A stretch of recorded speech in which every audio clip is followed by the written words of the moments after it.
வணக்கம். பழனி விநாயகா ஜோதி நிலையம் எம்பி அரங்கநாதன். புலிப்பாணி பாடல்களுக்கு விளக்கம் கொடுத்துட்டு இருக்கிறோம்.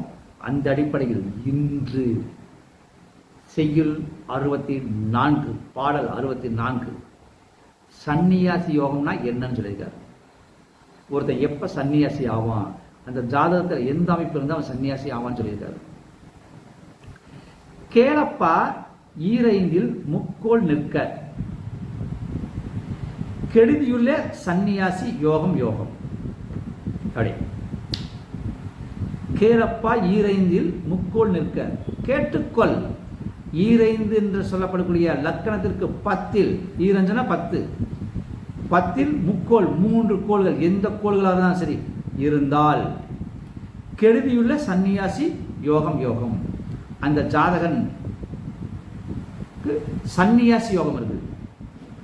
கெடுதியுள்ள சன்னியாசி, கேடுகட்ட சன்னியாசி. அப்ப சன்னியாசி என்ன?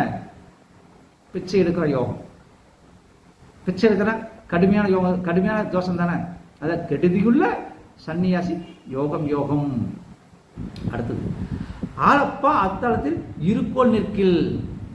ஒருவேளை அந்த 10ஆம் இடத்தில் 2 கோள்கள் இருந்தால் அப்பனே தபசியட யோகி ஞானி. அந்த ஜாதகன் தபசி, தவம் செய்பவன், யோகி ஞானியாக இருப்பான். பிறகு தீங்கு செய்யாதவனாக இருப்பான். கூலப்பா ஒரு கோளும் குணமாய் நிற்கில்.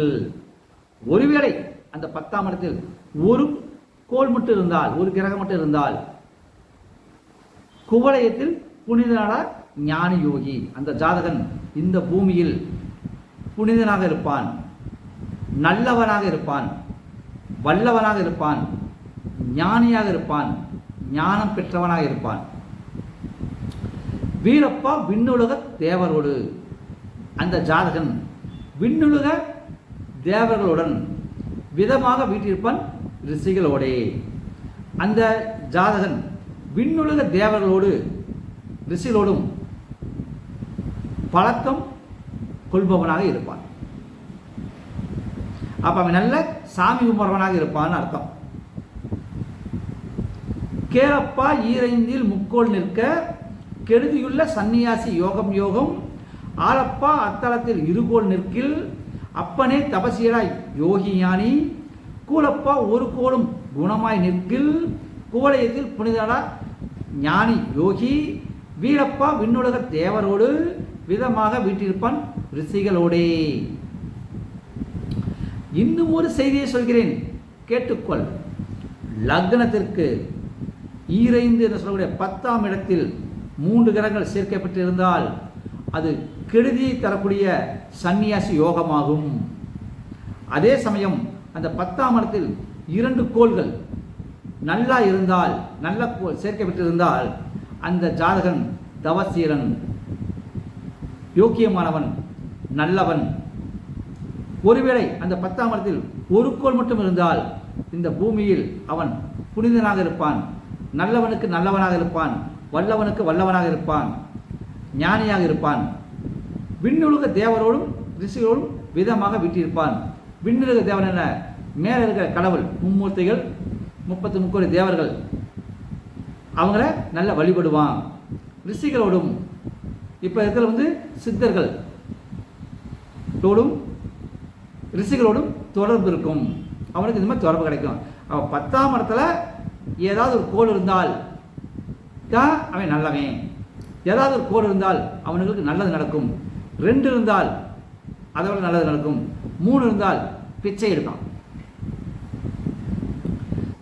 3 கோளுக்கு மேலே 10ல் 3 கோளுக்கு மேலே அவன் சன்னியாசி தான், பிச்சைக்காரன். அது எந்த சந்தேகம் கிடையாது. அதை புலிப்பாணி 3ன்னு சொல்லியிருக்காரு. இன்னும் சில பக்கம் 4 கோள்கள். 10ஆம் இடம் ஜீவனஸ்தானம். அந்த ஜீவனஸ்தானத்தில் ஒரு கோள் இருந்தால் நன்மை, 2 கோள் இருந்தால் நன்மையிலும் நன்மை, 3 கோள் இருந்தால் தீமை, 4 கோள் இருந்தால் அதை விட தீமை, 5 கோள் இருந்தால் அதை விட தீமை. அதான் கேளப்பா ஈரைந்தில் முக்கோள் நிற்க. அப்படிங்கிறாரு. அப்ப சன்னியாசி யோகம் எங்க இருந்து ஆரம்பிக்குன்னா லக்னத்துக்கு 10ஆம் இடத்தை கணக்கெடுங்க. 10ஆம் இடம் தான் ஒருத்தன் சன்னியாசி ஆவானா இல்லையாங்கிற அறுதிட்டு சொல்லும் இடம் அப்படின்னு சொல்லி நம்ம புலிப்பாணி பொங்கி சொல்லியிருக்காரு. பாருங்க உங்களுக்காக இருக்கான்ட்டு.